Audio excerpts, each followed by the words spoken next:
российских традициях и так далее. Вы знаете, в мире существует много видов единоборств. The ROS training system is rooted in the Russian traditions of Russian martial art.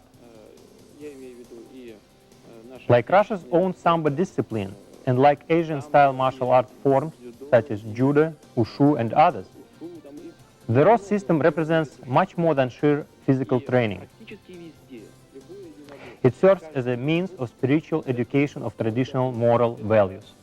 Даже не просто спорт, это, как правило, система нравственного воспитания человека, нравственного воспитания подрастающего.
Welcome to Immovable Object, Unstoppable Force, the Master's Level Training Guide. The danger of video is that it has a rewind button, whereas life does not. You can take these technical demonstrations with your VCR, rewind them, reproducing the same events every single time. However, life is dynamic and no two events can ever be reproduced. Therefore, the demonstrations are not the point. If you embrace these training strategies from the ROS system, you'll be able to spontaneously create techniques as you require them appropriate to the situation. One last thing. Before you begin, watch the entire series all the way through. For although you may be exploring one principle at a time, the training strategies in the ROS system occur simultaneously. So before exploring one, at least be aware of them all. Welcome to the first installment of Immovable Object, Unstoppable Force, entitled Hyperfunction. Hyperfunction refers to the immutable laws of taking advantage of your opponent's physiology. Now basically what this means is instead of giving you a fish, I intend to teach you how to fish. These are the missing fundamentals to your training. And why are they missing? Because they're too close. Secrets aren't mystical, they're not esoteric or psychic. They're too obvious. They're obscured from our view because we're too close to see them. What this first installment intends to do is provide us with these missing essentials that will expand your training vision. The major training distinction we're going to be making throughout the entire series is hyperfunction versus dysfunction. Basically, trying to make our opponent overfunction rather than not function. His body's designed to prevent dysfunction. It has its own survival instincts, its own reflexes. We want to short circuit and move around those reflexes by causing his body to overfunction. Therefore, he cannot formulate a defense. Let's just look at him as a bipedal creature. Now, this is a unique relationship because he's always in a state of balancing. He is never on balance. He's never off balance. He's in a precarious position of trying to thwart the energies of gravity pulling him down to the earth. The problem is that we start to view this in two dimensions, like he's perpendicular, a plank stuck into the earth. He's not. His body's highly articulated. It has all of these joints that act as levers and pulleys, wedges, to keep him afloat, counteracting the effects of gravity. The basic principle, we'll start with this. His 2 feet are points. 2 points form a line. So the line is between his feet. Being bipedal, any line that intersects that line at a perpendicular angle, let me show you this. Point 1, point 2. form a line. Any line that intersects that line at a perpendicular angle is a breach of his stance integrity.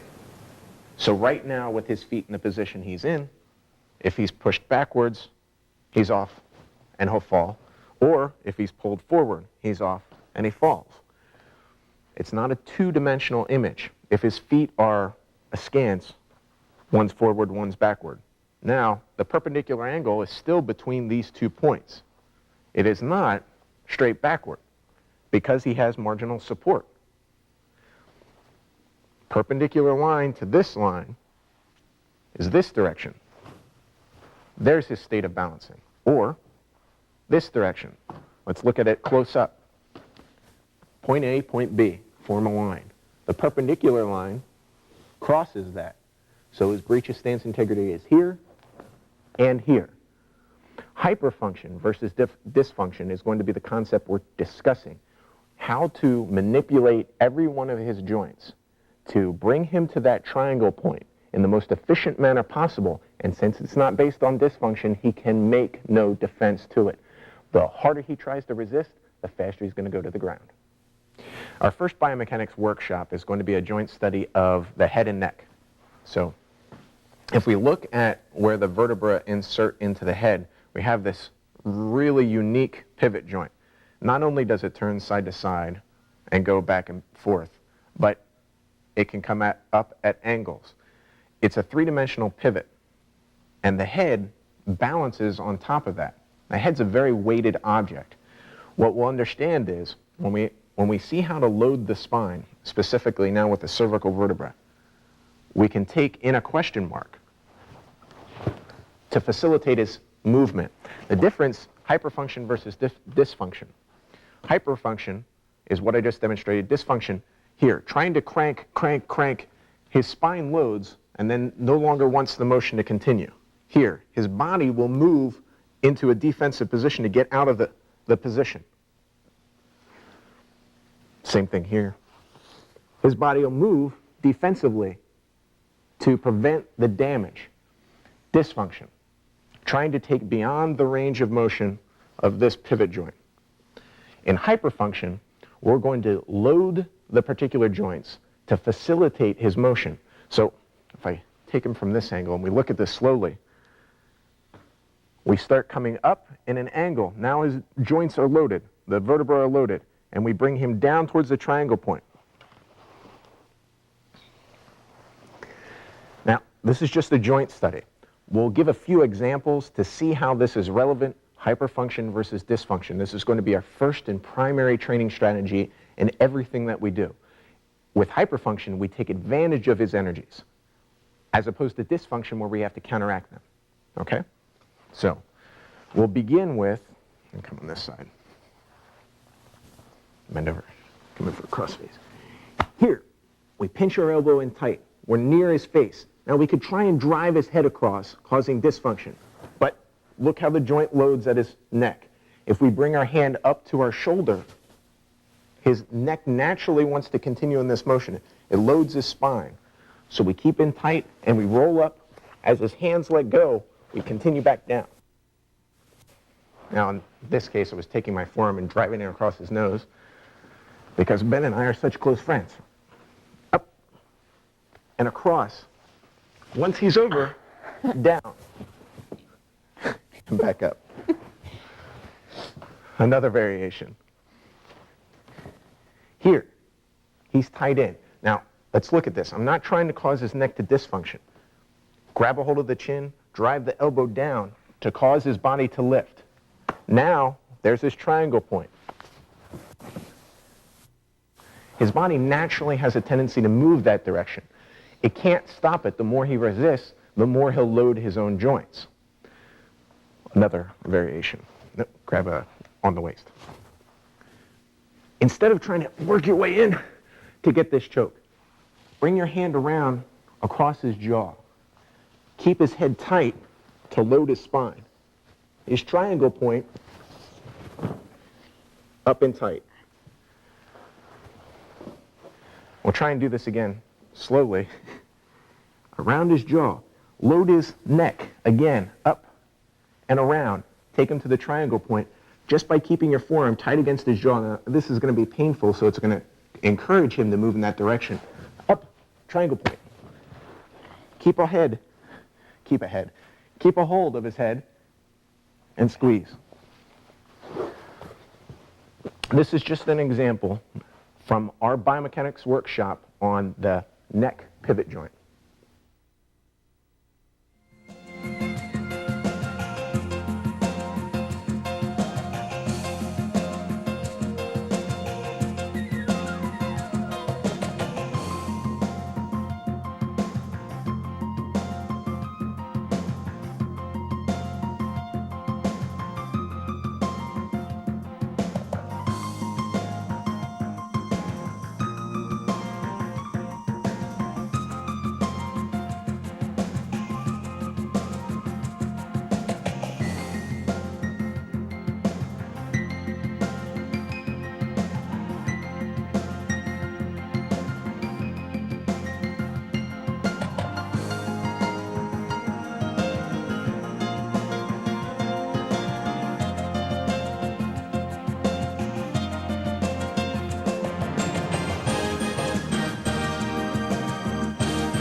We move on to our second biomechanics workshop, and this joint study will be on the shoulder.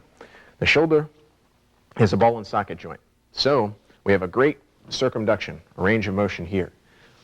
But in particular, we have elevation and depression. Now, all of you are familiar how to cause dysfunction in this standard motion. If we continue so far, we brace off his body.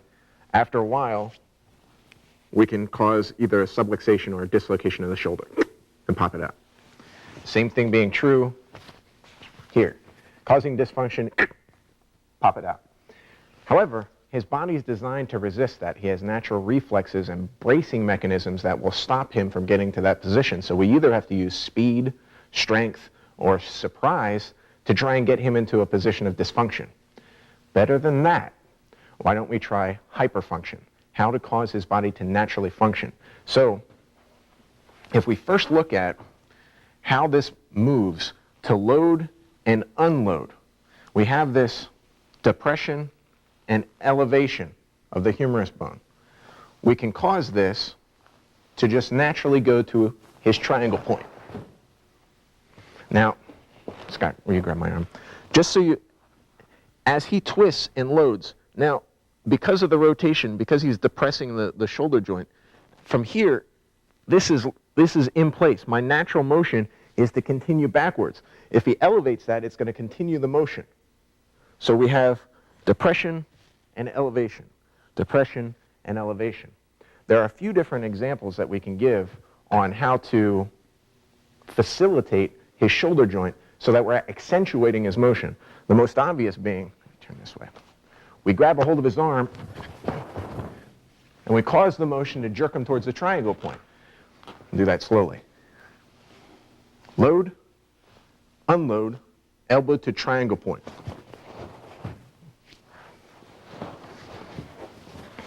Load and unload. From this angle, I want you to see that if all of the vectors are aligned, and we'll be discussing force vectors later on in the series, if all of the vectors are aligned, we can cause his shoulder to bring him to the triangle point by blocking one of his supporting legs. And we'll be discussing supporting legs later in this series as well. Just by blocking from here to bring him to the triangle point. Finally, in a tighter situation, where here we can cause the shoulder to elevate and rotate under, now the triangle point, so we're in a tighter situation. Elevate and down. Control the whole way. His body has a natural tendency to want to move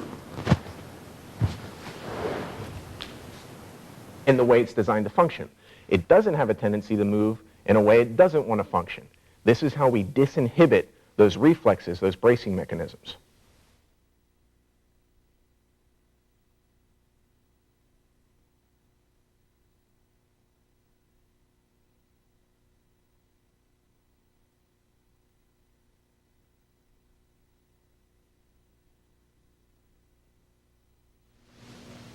We explored the first particular range of motion for hyperfunction. The second is going to be more like a windmill. That being, if we take the shoulder as far as it wants to go, the spine naturally wants to continue out and twist. So this basic motion is, if you look from this angle, we have a point of rotation, and a fulcrum. Now later on we're going to be discussing this in particular as a parallel force system, a coupling of forces. If you have the fulcrum here, we wind around it. You'll see many novice people begin trying to lift one end and make this the fulcrum. Don't. The fulcrum is in between the two levers, the 2 points of rotation. So we move around it, the basic being up and down. This will accelerate your performance in most anything that you do of a twisting nature if you take the fulcrum and move it away from your grab. In this case, it would be more obvious that it's not going to be here that is the point of rotation, trying to push him around his wrist. This is the point of rotation. So we have up and down. Now this is just a little biomechanical study. Realize that we're not going to have any attackers come at us with their arm astride. Okay? It's just a biomechanical study. If you work on these principles with your training group, you're going to start to accelerate their performance, not because they're acquiring in particular skills, but because they're trying to look at the body differently from a physiological point of view, how to cause hyperfunction instead of dysfunction. Now in particular, if you start to view this from here, now we're in this tightened engagement. If I move my arm underneath, the point of rotation is now right at his collarbone. If he comes in for, say, he comes in for my leg, and you lift and continue, you're going to cause his motion to continue. His own energy acted as one point of resistance. As you lift and rotate your shoulder over, you've completed the windmill. So he comes slowly, you lift and arch. Here we go again. This can happen quite drastically as he shoots in. Now, let me discuss this. Scott's going to relax for a moment. Let me discuss this for a point of reference throughout the series. Every time when you're exploring, I want you to end up in this position where your knee is accessing his diaphragm. You're not off balance. You're in a position of mechanical advantage. I want you to end up in this position quite frequently because we're going to explore this later, probably in another series. But I want you to end up in this position, and in order to do so, don't bend over. Change your level. Now, I'll show you this one last time. I know I'm not going to make reference to it very often, but he shoots in, swing the pelvis down. Keep your alignment, keep your structure. All right? Now, moving on, another overhook. From here, here's the vector, here's the joint. Rotating the shoulder over, here's the vector. Continuing the shoulder, there's the triangle. His body naturally wants to move in that direction. When you work with your partner, you're going to see how easy this is. It's not some secret technique. It's understanding his physiology. Now, we want to keep things simple, stupid. However, the body's not simple, stupid. The body's highly articulated. It's a complex mechanism. If you understand the basic principles, you will be able to act efficiently in a simplified manner. But don't obscure the training secrets from yourself by thinking, two-dimensional creature, only moves in certain ways. He's three-dimensional and highly articulated. So, again, rotate over. Here's the point of rotation, not his elbow. In between the forearm bone. Shoulder rolls over to begin. You pull and continue. Here's the force vector. We'll be talking about this more later. Pull, shoulder wants to go over. There's his triangle point, and down. We're going to show this in a more dynamic sphere with a little exchange so that you see the full range and complement of the shoulder joint.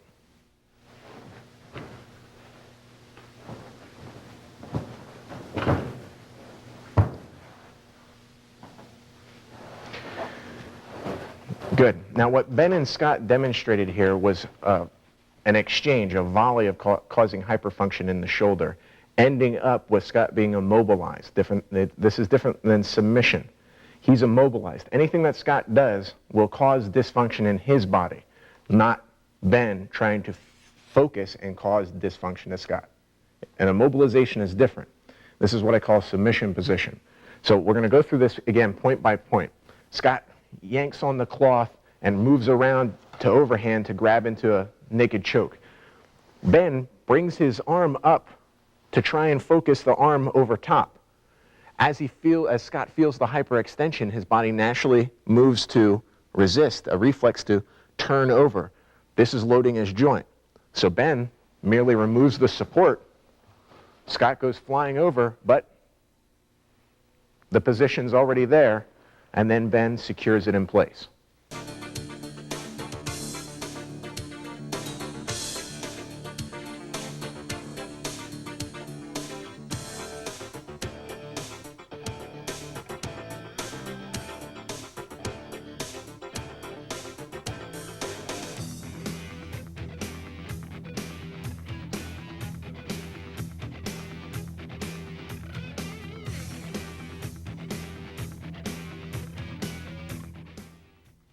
Moving from the shoulder down to the elbow. Now, in particular, what we're going to discuss are force vectors. This is a concept that we're going to be exploring throughout the entire series. So we're going to introduce it here, but I want to reference it throughout the course of all the installments. If Ben flexes his bicep, it's going to be very difficult for me to pull against that because this is being brought to this, right? However, along this bone, as he flexes, there's a natural movement, a natural tendency to load the rest of the body. So he flexes, his body wants to move, and look where we're going, towards the triangle point. If we take this drill,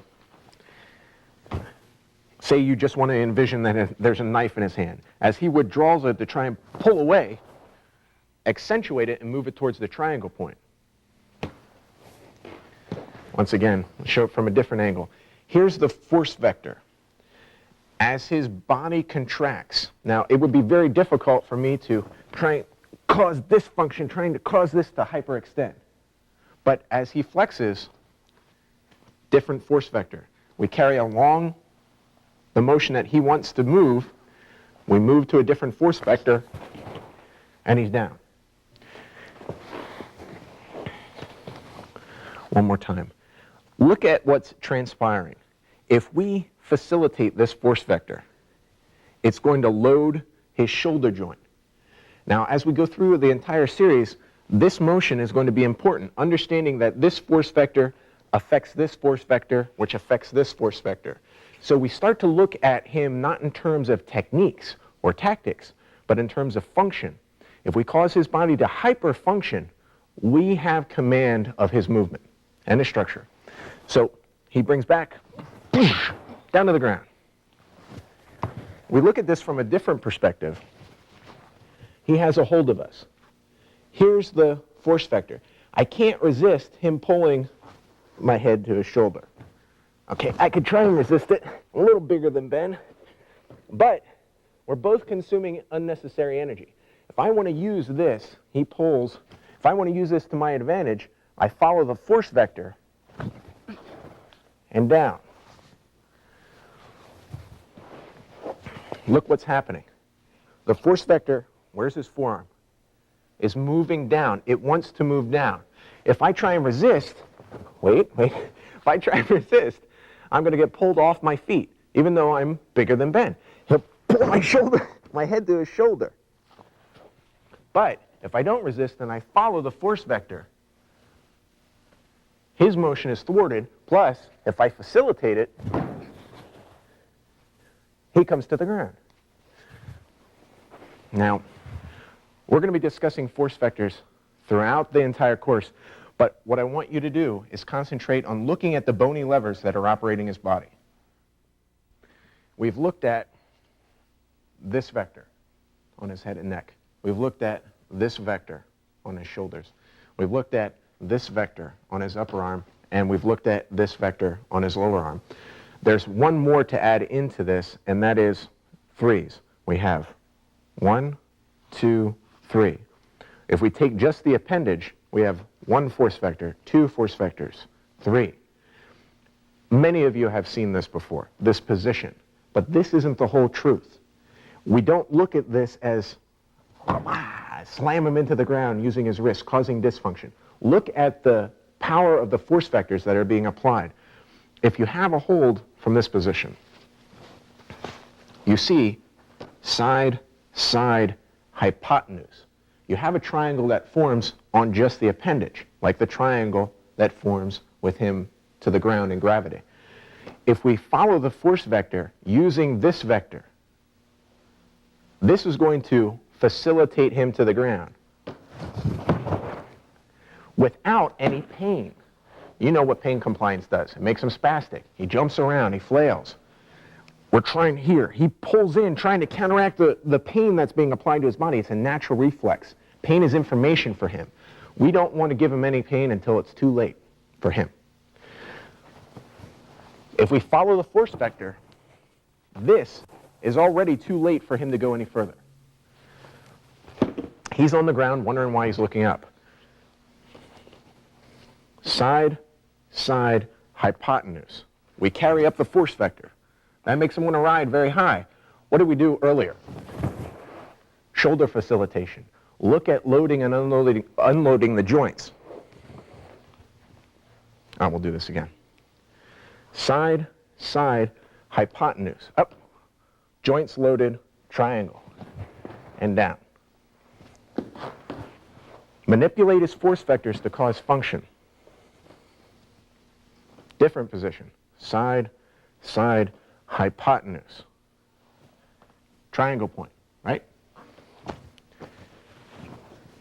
Triangle point.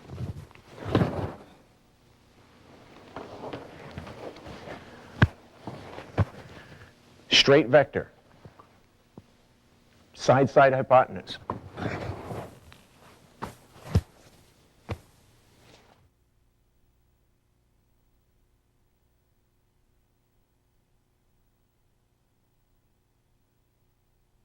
We've been looking at the different joint complexes in terms of hyperfunction rather than dysfunction. It would be important for you to go back and reference some of the material we've already produced that will get you to accentuate your range of motion in these particular joint complexes we've discussed. For instance, moving the neck and head, moving the shoulders so that you have a complement of greater range of motion, moving the elbows so that you have an expanded range of motion. You're aware, moving the wrists. This is different than just gross range of motion. Taking it to its full articulation so that you start to gain that suppleness that's going to be important to your game.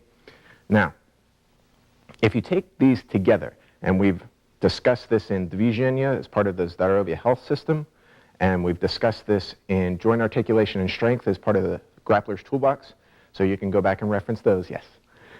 But what I want you to do is, I want you to look at how all three force vectors acting together in concert are going to increase the capacity for you to transfer force to your opponent and your capacity to avoid him causing dysfunction to you. That's his primary goal. He wants to hurt you. He wants to cause your body to not function. Fine. We'll take that to our advantage.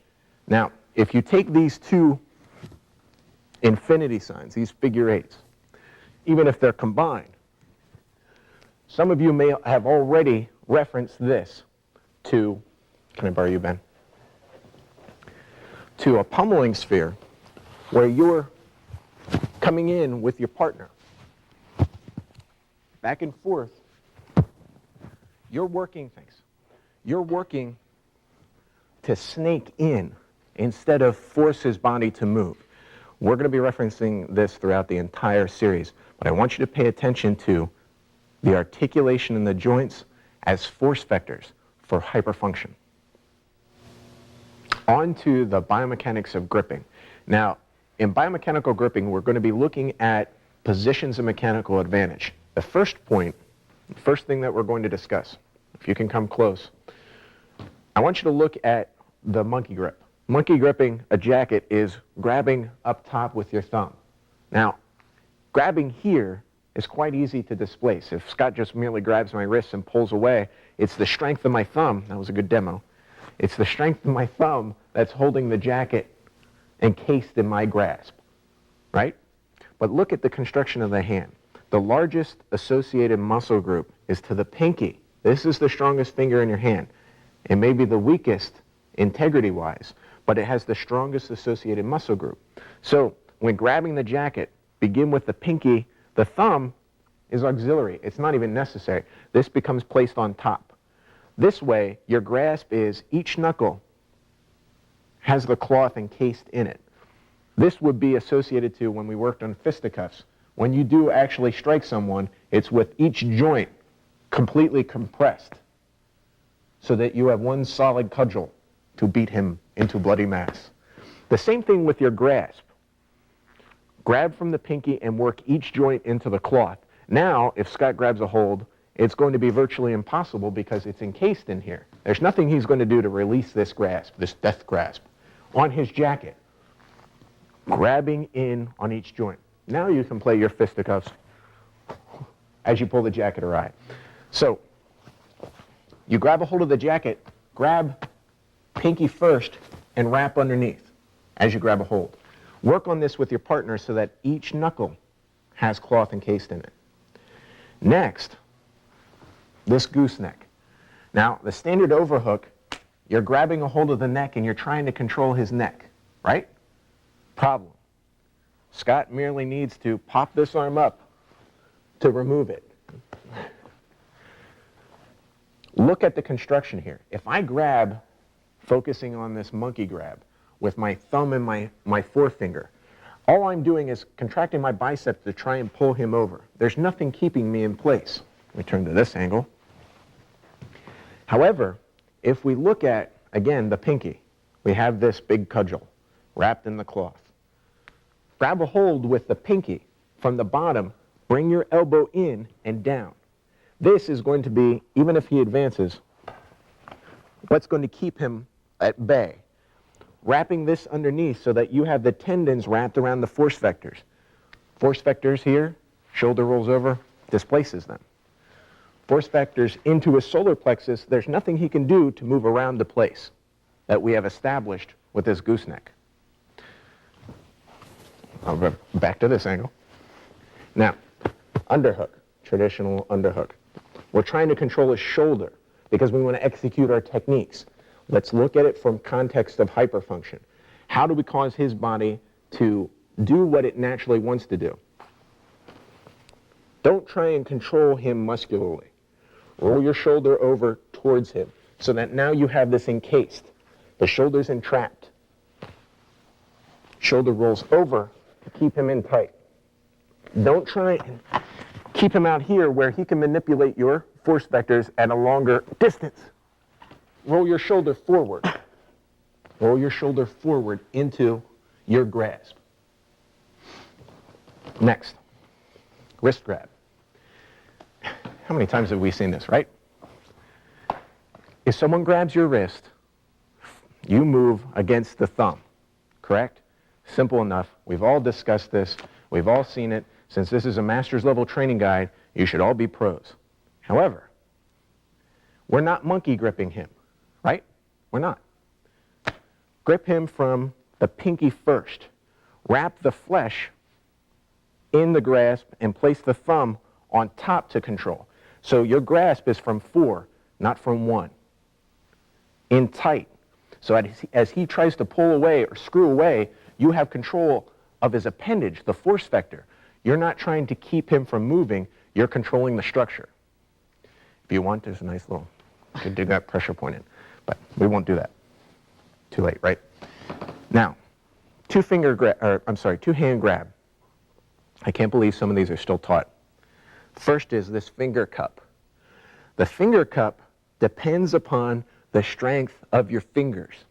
So that if I grab a hold of Scott here, and he really inflates his chest and rolls his shoulders back, already the strength of my fingers cannot withhold his expanding thorax. This is not sufficient. It's not an efficient hold. Second, even more lunatic is the finger lace. Well, now it's individual fingers that will submit to his expansion here. So the finger cup, all the fingers here, and we have the finger lace, which is each finger is going to submit to the expansion in his chest. One last one, what we're not going to do, we're going to look at it from a biomechanical or a force vector perspective, is this raw grasp. Here, what is the weakness here? What is the position of mechanical disadvantage? Come on, visual cue. It's the thumb. So if he expands, it's the thumb. It's the thumb that's the weak point. If you grasp here, even though I'm probably bigger and stronger than Scott, he's working against the weakness in my grasp, right? So my hands submit to his expansion. There are all kinds of funky maneuvers that Scott could be doing, but this is the most basic, and it portrays the fact that if you work to cause hyperfunction, it's not going to hold. I'll give you a clue. This is known affectionately as a Gordian knot, but don't look at it from a technical perspective. Look at it in terms of force vectors. Here's your little butterfly flying away, nice and pretty. Put the meat of your palm to palm. Don't include your thumbs. From here, what have you done? You've connected the force vectors. If he tries to expand, it tightens the grasp. It tightens the grasp on both force vectors because the forearms are running into each other. As he pulls, it pulls tighter. He's facilitating the grasp. And you may crush him in your burly arms. But the point being, look, connect the force vectors. This is your tightest grasp. Now finally, and this is going to be the most complex, this is going back to our arm infinity that we worked on initially in the biomechanical workshop. Can I have you go on your knees? Right here. All of you are familiar with this. Reach around his neck. They place this in the crook of our elbow pit. And then we squeeze our bloody muscles. Squeeze, trying to cause him to go unconscious. Why does it take so long? Because it's depending upon the flexing of our muscles and the placement. Look at it from another perspective. Stay there for a second. The arms screw, like we've worked on. If these arms screw, we come back to the gooseneck. Screw, you're going to increase. It's complete before we come all the way in. We're not even behind yet. If we get behind, he'll be out. Because you're increasing the integrity of the force vectors by screwing them together. So we've looked at the mechanics of actually how to grasp, but let's look at some of the locations and connect that to the force vectors and the hyperfunction that we've been discussing so far. That being true, we look at the arm. Now, we've talked about the different force vectors that are at play. Let's look at how to grab a hold of him to facilitate those force vectors. If we grab a hold of his sleeve, his cuff, we grab a hold of the cuff, what are we controlling? This, in particular, is controlling his wrist, this force vector. If we grab a hold of the sleeve, we're controlling his elbow, this particular joint. From here, we control the force vector of his upper arm. Now, it's not a specific placement. We've looked at how to grasp, and now we're looking at where to grasp. This formula is for you to implement so that you can grab anywhere. In the second installment, quantum gripping, we're going to look at how we can grab anywhere along the jacket as long as our focus is hyperfunction to facilitate the force vectors anywhere along his body. So we now have cuff controlling the wrist, sleeve controlling the elbow, the upper arm, epaulette. Now, this is unique to the Samba Circa, but also on your judo gi and your jiu-jitsu kimono, you have here a seam. Slam your fingers underneath the seam and you control this force vector, his shoulders, from here. It doesn't matter the construction of the material as long as you understand where to grip and why. If we look up higher and we see this collar, the collar is for controlling his neck. We saw this with the gooseneck, right? You have a hold of the cloth here, so you're controlling the head and neck from here or from here on the collar. Sleeve for the elbow, cuff for the wrist, epaulette for the shoulder, collar for the head and neck. Simple formula. We move front. When we control the lapel, if he's turned this way, if I grab his lapel, it's controlling nothing here, unless we understand the mechanical advantage that we place on his body by grabbing and controlling the solar plexus. We showed this with the gooseneck. We grab a hold of the lapel, we wrap in appropriately, and we come in to control his solar plexus. Later on in the series, we're going to be discussing this oscillation between the solar plexus and lunar plexus, and how that is the force inertia to control his entire spine. But for now, what I want you to do is I want you to envision this as controlling and dominating his center line. Okay? So we have this simple formula, but it's not complete. We also have this to address and this section of his jacket.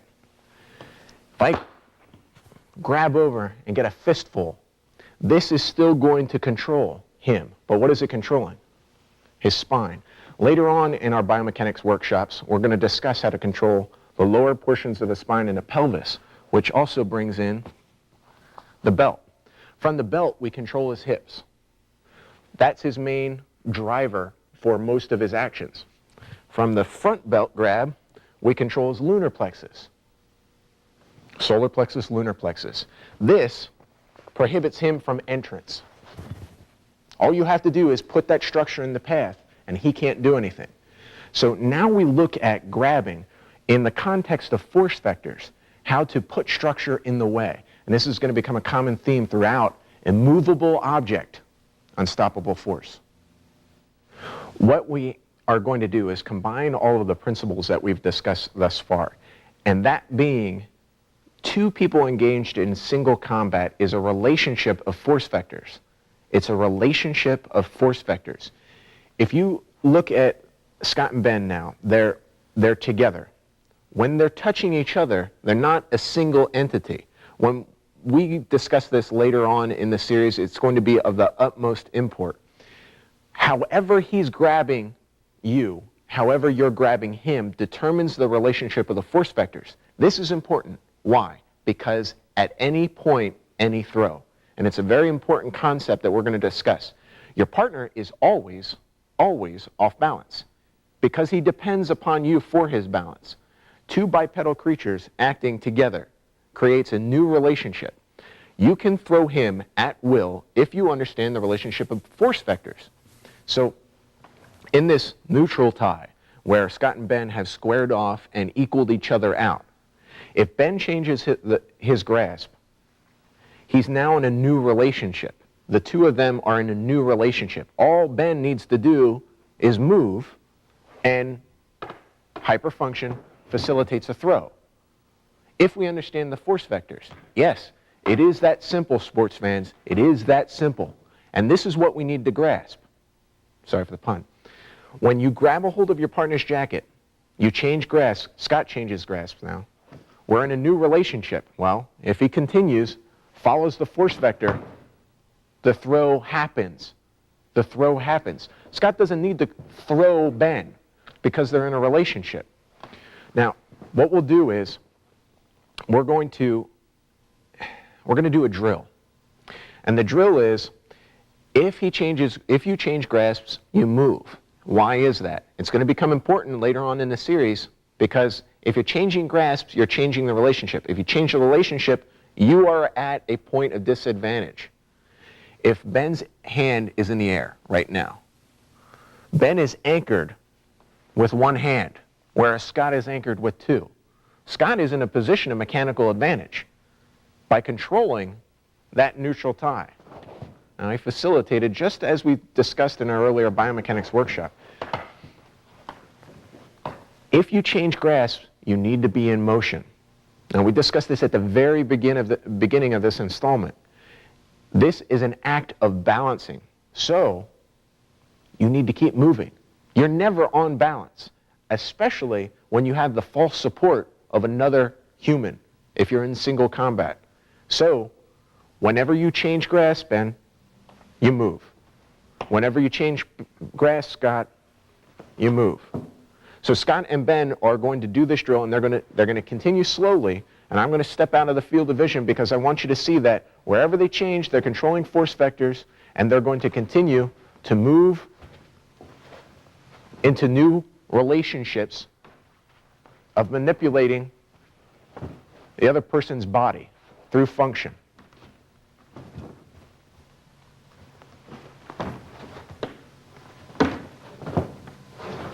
It's good.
This concludes this installment of Immovable Object, Unstoppable Force, but it does not conclude the training theory.